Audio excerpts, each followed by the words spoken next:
new delicious ways. It's Bow Wow Chow, Dude Eat Dog on CNT.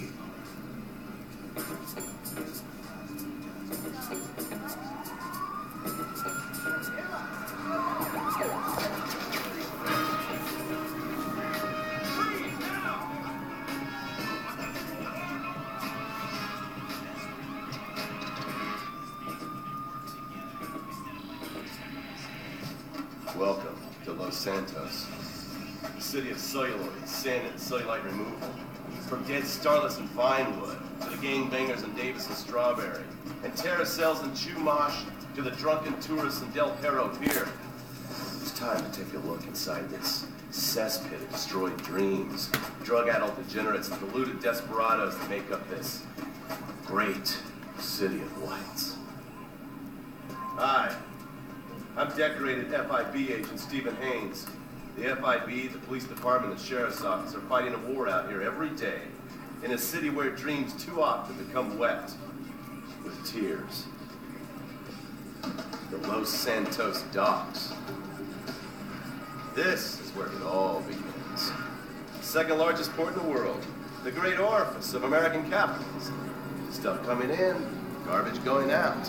And hidden in over 2 million containers a day, God only knows where. The cartels pay off some low-level schlub, and suddenly you've got military-grade weapons, badly cut crystal meth, and grade A yayo from Mexico flooding our streets. And once it hits the hood, it's anarchy. The side of murder, hold the prize. Or maybe the Chinese are slipping some of our high-security weapons systems in with the recycling, and we're giving up our national security for nothing? Who knows? Who cares?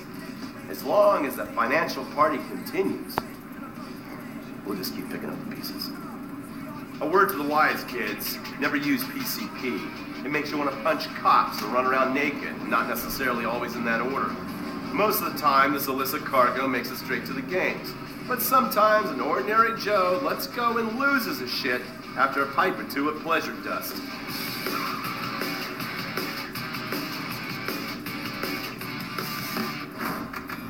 Vagos, bloodthirsty Chicanos with a predilection for pain, papaya juice, and spicy plantains. They're one of the largest Mexican street gangs in the city, with rumored connections to several major mafias.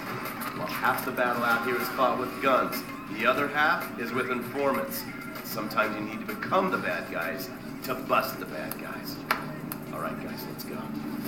When the ballists and their families aren't shooting each other, they're selling the dope that the junkies are shooting into their veins. The families love sports almost as much as they love banging. Flashy, arrogant, competitive, and aggressive, they are lifelong bitter enemies of the boss. Wearing the colors of the feud or the corkers, the families call themselves Gang Green. Of course, like all families, they love a good squabble. Subdivided into sets, such as the Chamberlain Gangsters and the Carson Avenue set, it turns out the families love shooting each other almost as much as they love shooting ballas. Now, the LSPD have had many run-ins with various family sets over the years. With the ballas, the FIB take a more community outreach approach. Hey guys, stay out of trouble now. Now, the ballas fly the colors of the Los Santos Panic, or the Boers, purple, because they are the bruise on the face of this city. While some thugs obviously prefer four wheels, other desperados prefer two. Leather, exhaust, and drugs. No, this isn't an exotic S&M party. These are one of the nation's toughest outlaw motorcycle gangs, the Lost. Rumors are they get a new tattoo for every person they stab.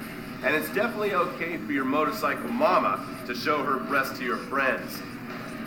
The FIB has been tracking the Lost for years. We've jumped from coast to coast and have spent more time in the Midwest than a tornado spotter.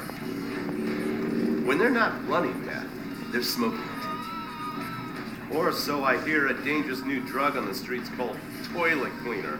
And believe me, your toilet will be cleaned after you've smoked some of it. Of course, Vinewood being Vinewood, it's not all about leathery dudes trying to show off on their motorbikes or roided up gangbangers stuck in some 90s time warp. This is the town that made mass murder into nostalgia. Of course, to become truly popular, your murder has to be both unsolved and gruesome.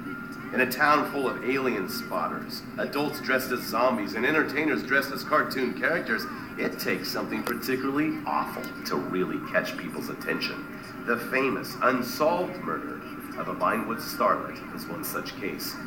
For years, horny nerds have wondered what happened to Leonora Johnson, and if they would have plucked up the courage to speak to her or kill her themselves. It's inspired filmmakers, writers, and copycat killers. Conspiracy theorists have blamed various celebrities, the mayor, the Soviets, short skirts, women's liberation, and hidden aliens embedded amongst us for the murder. But not all crime is premeditated. Maybe drinking's your thing. Look at this drunken buffoon proving that there doesn't always need to be criminal intent to cause serious criminal damage. Or maybe you're just an overprivileged poppycock, living on daddy's pension and protesting about the unfairness of capitalism.